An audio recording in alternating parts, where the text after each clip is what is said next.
2023 that caused them to miss a combined 13 games. CC, are you concerned long-term for Burrow's career? Yeah, I'm concerned about it, and I was concerned before this latest injury. I said it last year. What stops Joe Burrow from being the latest in a long line of Cincinnati Bengals quarterbacks that have MVP talent, but don't allow that talent to translate into team success at the highest level?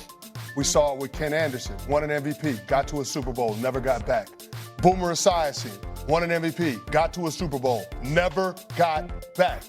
Carson Palmer had to retire because the organization wouldn't put the requisite pieces around him so that he could have success. Ultimately ended up getting traded. Dan Marino never got back. Yeah, but I'm just saying, with the Cincinnati Bengals organization, with the Brown family, they have a history of this. So when we see Joe Burrow, who started his career in his rookie season getting cut in half because the offensive line couldn't protect him, why would we think that the Cincinnati Bengals are going to manage him and going to protect him in a way that they have never done with all the other quarterbacks that have come through their organization that have MVP caliber talent? I just don't see it. So yeah, I'm concerned about Joe Burrow's career because of the organization that he's a part of.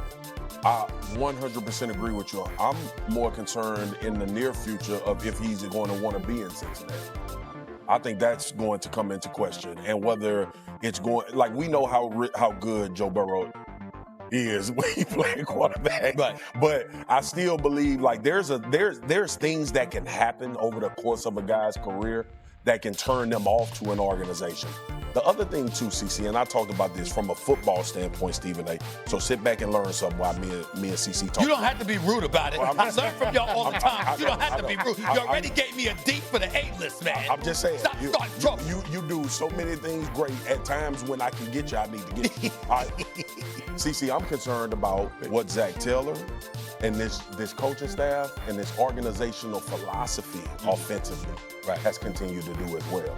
I asked Jason Kelce last night, I said, be honest with me about how hard it is to play O-line in Cincinnati in today's NFL. You know, rushers are faster, defenses blitz more, people pressure quarterbacks, and they stand in shotgun 90% of the game. And it's no coincidence that your quarterback done missed half of his damn career with your organization because you refuse to do something different to protect him from that aspect. And I don't think enough people are having a conversation about that. We are no longer in the NFL where you're going to stand your quarterback in shotgun and tell him to throw the ball 45, 50 times a game and expect to have him for the majority of the season. It's not going to happen anymore. Not when you play Myles Garrett twice, not when you play the Baltimore Ravens twice, not when you play the Steelers. That's not going to happen. So this is another interesting situation from an injury standpoint that everybody looks to Joe Burrow and say, oh, okay, now we got to start having an injury-prone conversation. Now we got to start having the direction of the organization and the program. There should have been a conversation about how we play football offensively, starting 2 years ago in Cincinnati. And from my limited understanding, because I'm around a lot of good offensive-minded people, I've always said, why don't they run the ball more, right? That's been my answer to it. I'm looking at Greg Roman in Los Angeles. Formation diversity, dudes at the line of scrimmage. I'm looking at the Baltimore Ravens. I'm looking at you mentioned it when you was talking about your top five, Stephen A. I'm looking at the Buffalo Bills change their offensive identity completely and become real contenders in the NFL. The Cincinnati Bengals play football with their franchise quarterback the same way they played football 5 years ago when he got there. And his ass been hurt for 3 of them 5 seasons, and you continue to roll out there and do the same thing over and over again. That is my biggest issue with Cincinnati. Offensive line 4, Burrow's 5 full seasons in Cincinnati. They finished in the bottom 5. Pro Football Focus rating. Bottom 5 in the National Football League. Like you pointed out, 3 seasons, 3 times in his career, 3 seasons. He's already had season-ending injuries in 2020 and 2023. Come on, and this may very well be the 3rd time he's had a season-ending injury. So clearly that's the case. But I will say this. Here's what I will push back on you. When we talk about him potentially not wanting to be there, he'd have a strong case if they didn't sign Jamar Chase and Trey Hendrickson. True. When you go and you ask the organization to do that, and they do it, Listen, Joe Burrow is the one behind center. Joe Burrow is the quarterback. Joe Burrow is the face of the franchise.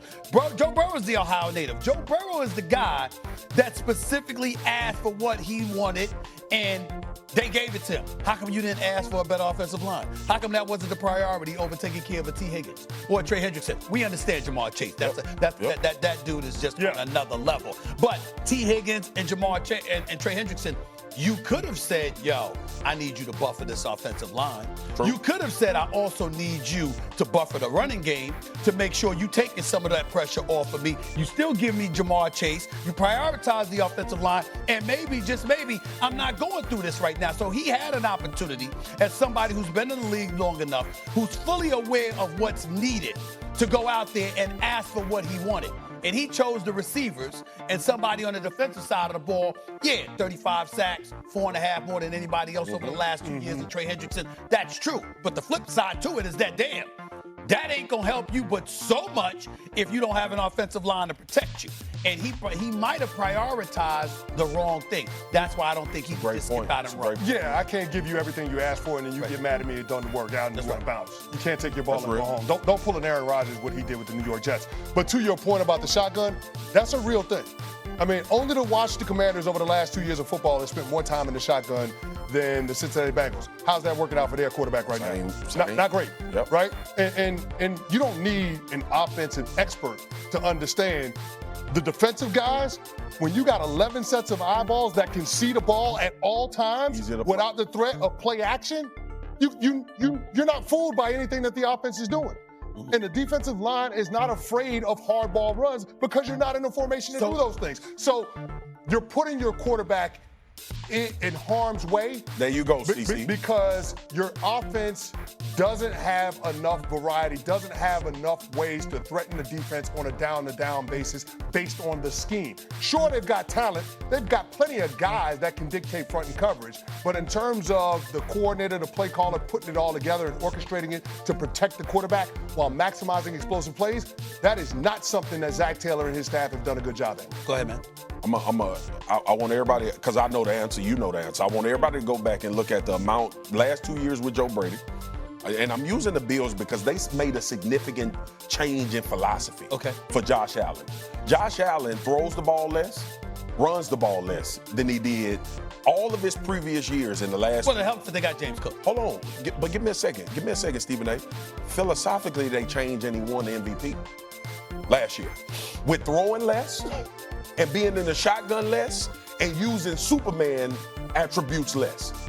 And his turnovers turned down. Both. So it can't happen, because I know what people gonna say. This how the conversation happens with me and CC.